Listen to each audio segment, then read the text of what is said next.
안녕하세요. 라디오처럼 편안한 AI 팟캐스트 스토리텔러입니다.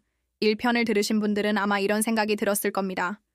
와, 어린 시절부터 이 정도면 고등학교 가서는 도대체 무슨 일이 있었던 거지?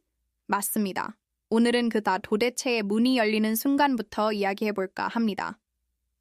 1편 마지막에서 기억나시죠? 수많은 명문 야구부가 줄을 서는 와중에 오타니가 딱 한 학교를 선택하게 된 그 장면. 그리고 그 학교 감독이 던진 알 수 없는 한마디. 쇼헤이, 넌 둘 다 해야 할 아이야. 바로 그 순간에서 이야기를 이어가 보겠습니다. 고등학교 입학 첫날, 오타니는 유난히 일찍 운동장에 도착했습니다. 해가 아직 완전히 뜨지 않아 운동장은 새벽 안개가 깔려 있었죠. 잔디 위에는 물방울이 가득 맺혀 있었고 그 속을 걸어가는 오타니의 운동화는 사각사각 조용한 소리를 냈습니다. 그런데 그때 멀리서 누군가 혼자 배트를 휘두르는 소리가 들렸습니다. 휘잉, 휘잉, 마치 공기 그 자체를 쪼개는 소리. 오타니가 가까이 다가가자 한 남자가 고개를 들었습니다. 그가 바로 그의 인생을 바꾼 사사키 히로시 감독이었습니다. 감독은 마치 오타니를 기다렸다는 듯 말합니다. 왔구나, 쇼헤이. 너 오늘부터 투수다.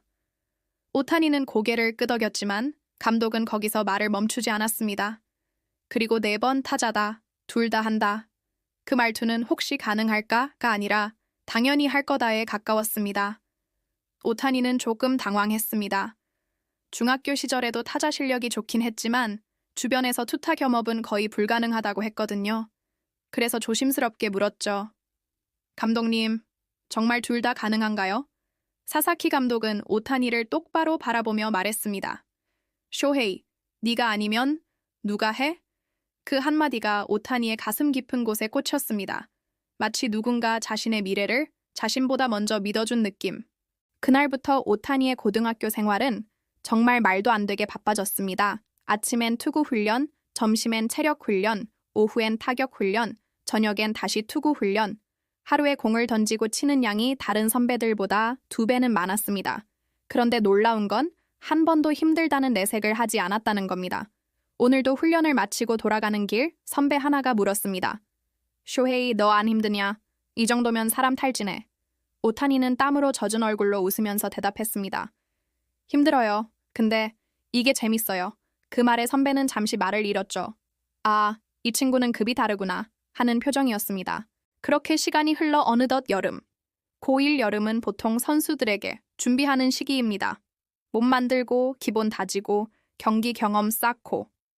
하지만 오타니는 달랐습니다. 그는 데뷔하자마자 팀의 에이스가 되어버렸습니다. 그리고 첫 경기에서 전광판에 찍힌 숫자 147km/h 관중석이 술렁이기 시작했습니다. 중계석에서는 말했습니다.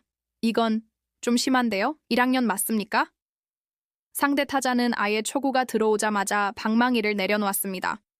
투수의 공이 너무 빨라서 배트가 스윙 준비도 못하고 있었죠. 그 경기를 본 기자가 다음 날 기사 제목을 이렇게 썼습니다. 이와테의 괴물이 나타났다. 하지만 정작 그 시각 오타니는 뭘 하고 있었는지 아십니까? 기숙사에서 조용히 물을 마시고 있었습니다. 그리고 팀 동료가 다가와 말하죠. 야, 너 오늘 난리 난 거 알아? 오타니는 평소대로 말했습니다. 아, 그래? 근데 내일 컨디션 체크해야 해서 먼저 자볼게. 세상이 난리여도 오타니는 변하지 않았습니다. 그는 오직 내일의 나에만 관심이 있었죠. 그러던 어느 날 사사키 감독이 오타니를 불렀습니다. 감독은 갑자기 묻습니다.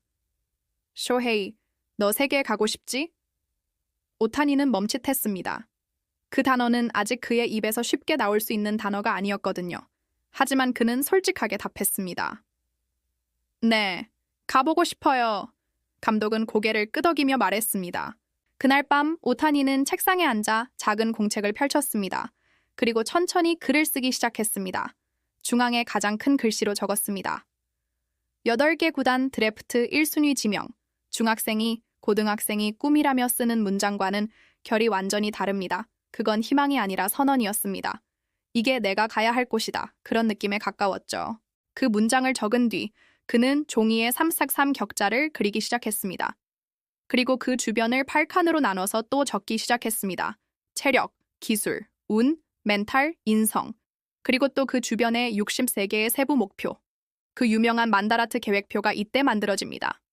쓰레기 줍기부터 시작해서 제구력 훈련, 스트레칭, 영양 관리, 심지어 감사할 줄 알기 같은 문장까지. 고교 1학년이 만든 계획치고는 너무 치밀하고 너무 진지했습니다. 하지만 이 순간까진 아무도 몰랐습니다. 지금 그가 쓰고 있는 이 종이가 훗날 일본 전체가 떠들어대게 될 역사적 문서가 될 거라는 사실을. 그 공책을 본 사사키 감독은 말했습니다. 쇼헤이, 넌 이미 준비가 되어 있구나. 하지만 여러분, 이야기의 중심은 여기서 끝이 아닙니다. 고등학교 시절 오타니는 지금 우리가 알고 있는 오타니보다 훨씬 더 불안정했습니다. 성장통도 있었고, 부상도 있었고, 스스로를 못 믿는 순간도 많았습니다. 그 불안과 싸우는 과정에서 그는 한번 아주 큰 결심을 하게 됩니다. 그리고 그 결심은 그의 인생뿐 아니라 일본 야구계 전체를 흔들게 되죠. 그 결심이 무엇인지 그 이야기는 다음 편에서 들려드리겠습니다. 3편에서는 오타니가 고교 2학년이 되던 해, 그의 운명을 뒤흔든 첫 번째 큰 부상과 그 부상 이후 나타난 놀라운 반전, 그리고 한밤중에 적어 내려간 한 문장이 어떻게 그의 미래를 바꿨는지 이야기해드릴게요. 오늘도 끝까지 들어주셔서 감사합니다.